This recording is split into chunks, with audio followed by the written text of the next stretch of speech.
Hey guys, it's Lauren. Welcome back to my channel. Excuse my little down home appearance. I am just in my zone right now at home, but today I'm just going to be showing you and talking through with you how I bleach the knots on my closure, just to make your closure appear just very realistic and very like scalp like. It'll mimic your real scalp. So I'm just going to show you everything that I use to bleach my closure. First, of course, you're going to need a closure, and I am using a 16-inch body wave closure from Beauty Forever on AliExpress.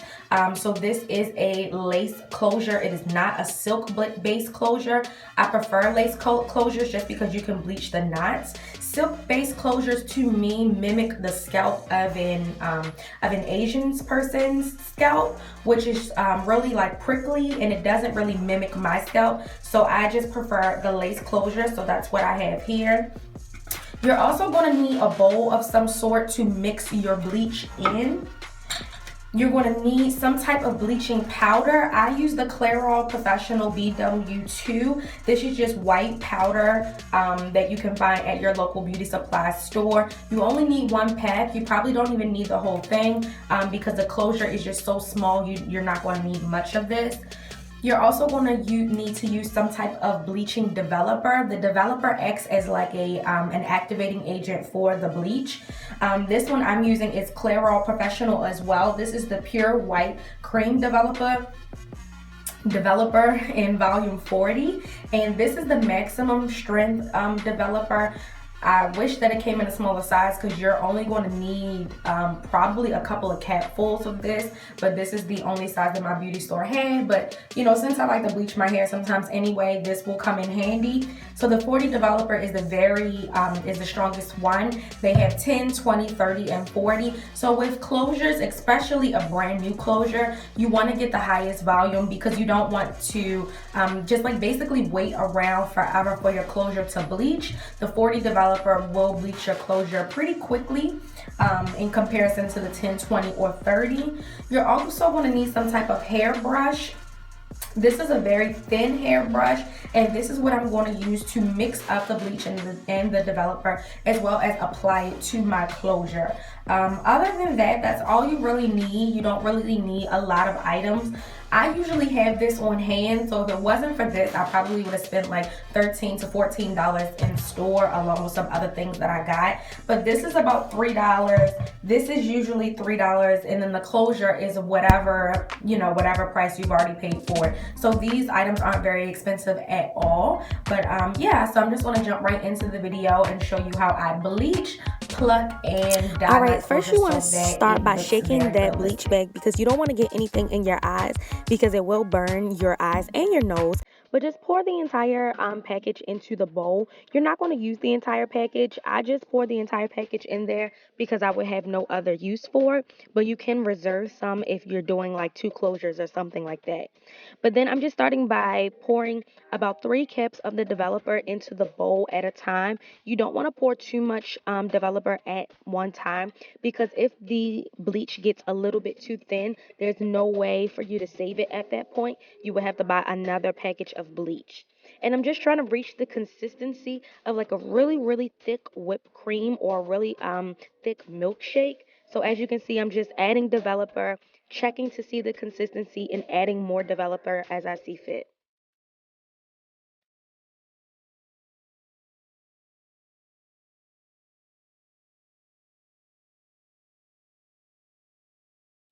So this is about the consistency that I was looking for. Like I said, it's about the thickness of a really thick milkshake or like really thick whipped cream. You should be able to hold it upside down and it should not fall off. You want your bleach that thick because you don't want the bleach to bleed through your closure and start to bleach the hair, because then that'll just be a whole nother process that you don't even want to get into. So I'm putting just like a plastic Target bag down or any bag that you have down just so that I can protect my counter space. And then I'm going to get my closure prepared by just getting all the excess hairs out of the way because I don't want to bleach the hair of the closure. So again, you only want to really bleach the knots of the closure. You absolutely do not want that bleach to bleed through the closure because it will bleach the hair and then you're going to have to color correct. So you want to use small little strokes and small dabbing motions in order to get that closure covered. And then just make sure that you get if you have a three-part closure or a free part or a one-part closure, you want to make sure that you get in between that part because the part is what's going to stand out and the part is what you want to be natural and what you want to resemble your scalp.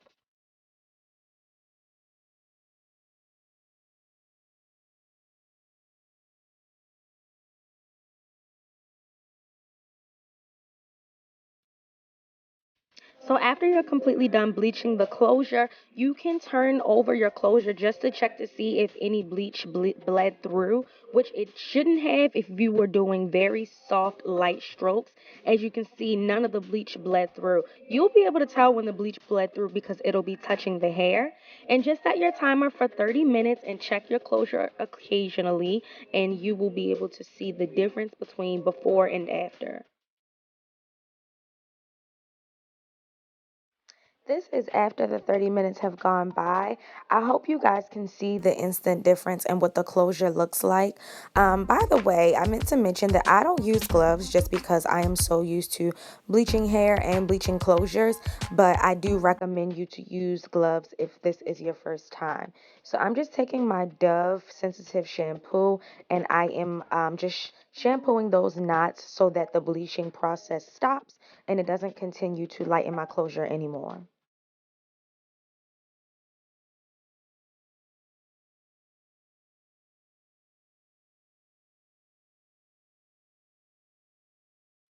Now I'm going to shampoo the actual hair because this was the version closure and I hadn't touched it as of yet. This is the first time I'm actually shampooing it, and it's not a lot of hair, so you can just really shampoo it just one or two times and then you're done.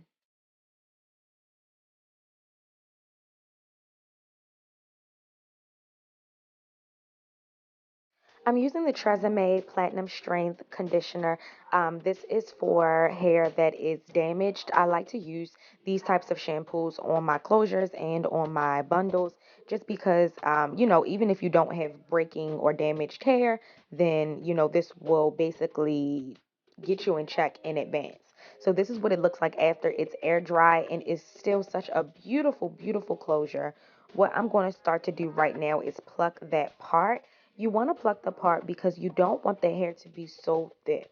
I absolutely hate when people are like wearing closures and then their hair is just so like bumpy at the top and thick. It's just nasty and a mess. You want the part to be visible. You don't want it to be so close together where it looks like you don't have a part altogether. So that's what you see me doing here. I'm just taking a simple pair of tweezers and plucking that part. This also gets rid of those little black dots that are in people's closures.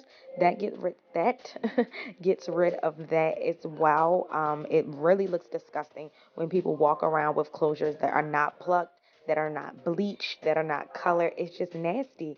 Do you want people to know you have on a closure, or do you want it to look realistic?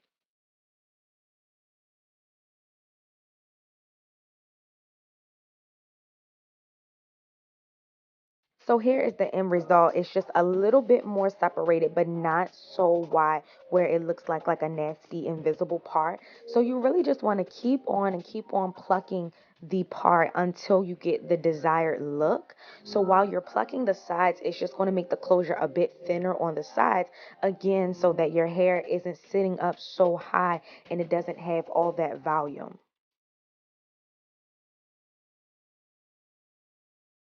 Here you see me just plucking almost like the hairline of the closure. This is the front of the closure. This will come in handy if you're trying to put your hair in a ponytail or if the wind blows or something like that. It doesn't look so blunt. And I'm just showing you guys all the hair that's being collected. It looks like a lot of hair, but it's really not.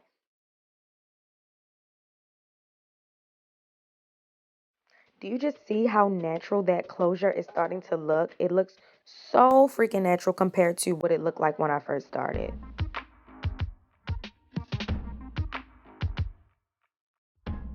So again, just Continue to pluck until you get the desired look, because again, the key to this closure is making it look very, very natural.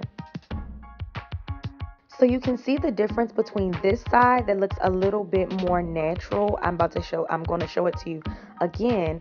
This left side that I had plucked that just looks natural, more like a hairline, and then the right side. So see how natural that looks? And then the right side is just still blunt. It looks disgusting compared to the opposite side.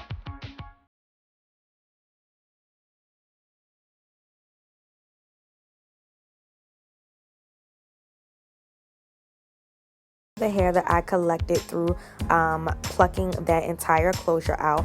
I'm just going to show you guys one more step. This is something that I do not very often. Some people put their concealer. I'm using the MAC Studio Finish Concealer in NC45, and I'm just dabbing a little bit of that down the center where the part is going to go, so that it even looks more natural.